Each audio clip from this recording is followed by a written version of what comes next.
Welcome to a new session of Storytime. It's called All Around Town, where we'll be exploring the ins and outs of Colchester, from local businesses to town departments, and just seeing what the town has to offer.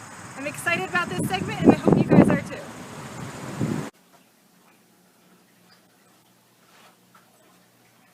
Good morning, everybody. Welcome to Craig Library. As you can see from our book display, we are talking about firefighters today and fire trucks and all of that jazz.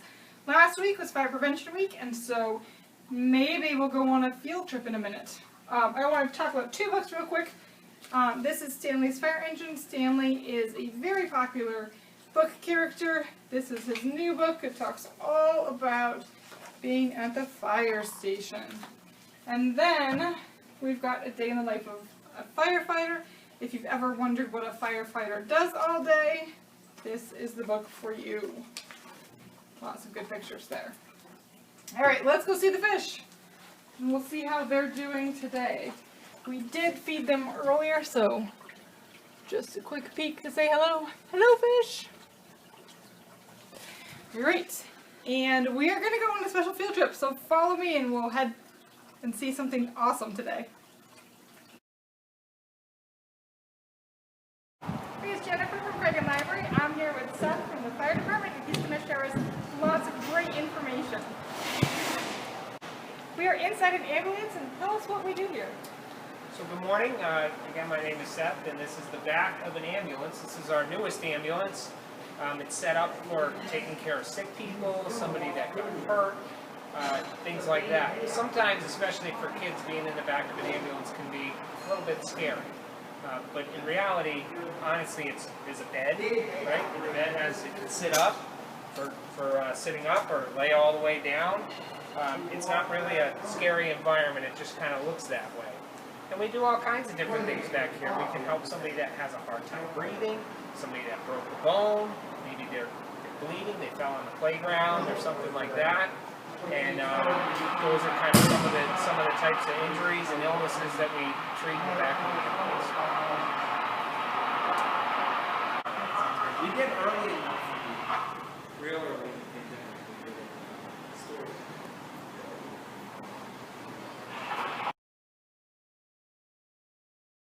Now we're in this really big fire truck. What kind of fire truck is this? This one is called an engine. And engines are used predominantly to put the fire out, right? So it carries water to the scene. In a town like this, there are parts of the town that have hydrants, which are those funny-looking things sticking out of the ground, right? But that's only in the downtown section. So if we go to a house fire or a fire outside of town, even a car fire on a highway or something, we got to bring our own water with us. So that's what this is for. It carries 1,000 gallons of water, which is quite a bit. That's a lot. So the firefighters all get in here. We put funny-looking packs on so we can breathe in the smoke, and we bring the water with us and put the fire out.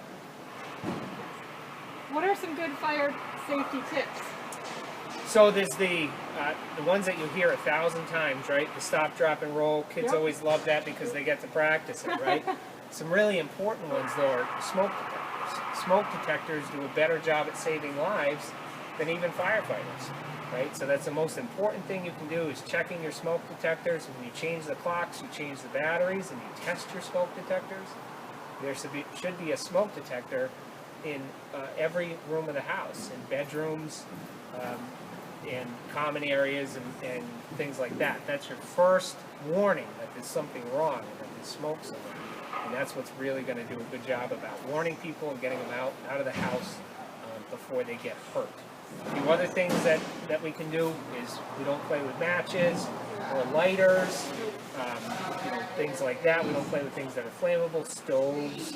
We don't put plastic on stoves, things like that. So that's some stuff that we can remember for safety so that you don't have to see us. If you want to see us that bad, you can just come down to the firehouse and we'll give you a tour. All right.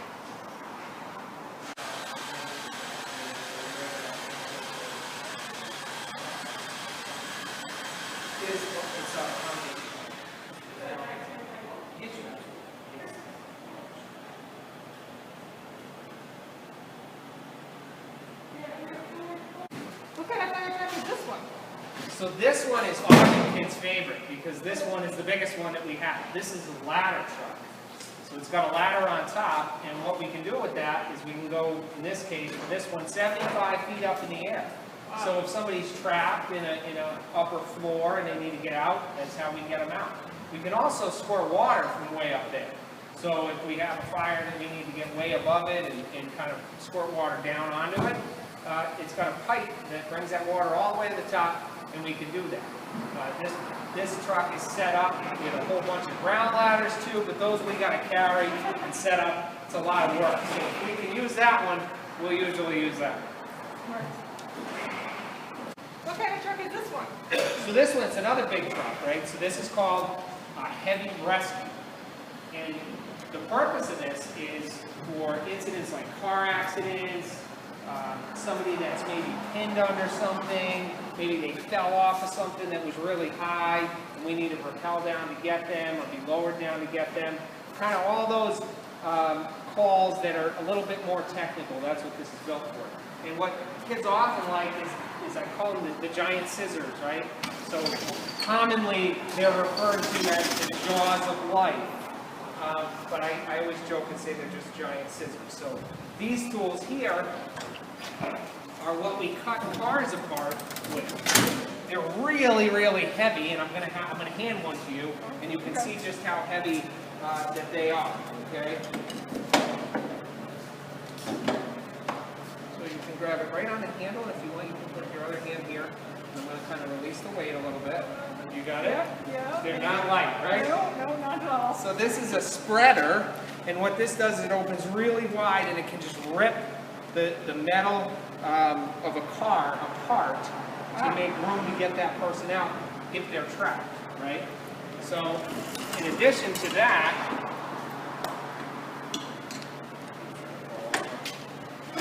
this is actually a windshield cutter.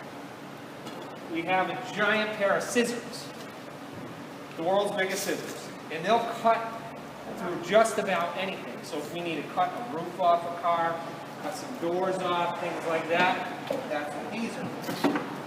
And it's the same idea as the spreaders, it's just instead of pushing stuff apart, it cuts it, right? And they're just about as heavy, felt the other ones.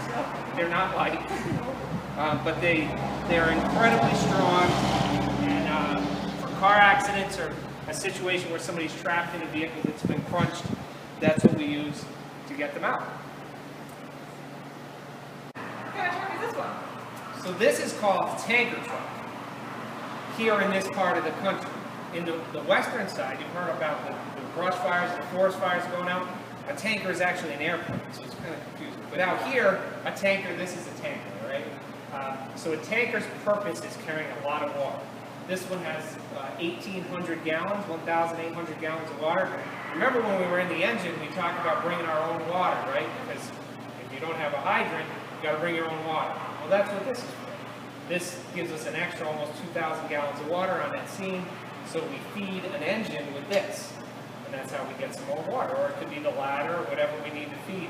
And we'll bring in, for big fires, we'll bring in 8 or 10 of these from other towns, and we have these portable ponds we set up, and we dump the water out of here really quick, like 10 seconds, the whole 1,800 gallons comes out, and we fill up these ponds, and that's how we kind of make our own little water supply.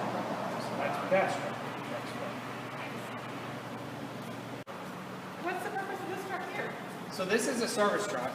It's not near as big as the other one, so it's not as exciting. But this one we use for kind of all the odds and ends. So if you get locked in a car, we're going to come with this and get you out. If there's a brush fire, we use this for the brush fire. It's got a little bit of water on it and a kind of a smaller hose, and we can go for brush fires and small fires and things like that. We also use it a lot for medical calls. So it has all the medical stuff on it, and that's a first response vehicle, so that the firefighters and EMTs, they'll go out first with that, figure out what's going on, and then the ambulance will come, and so it's helpful in that way as well.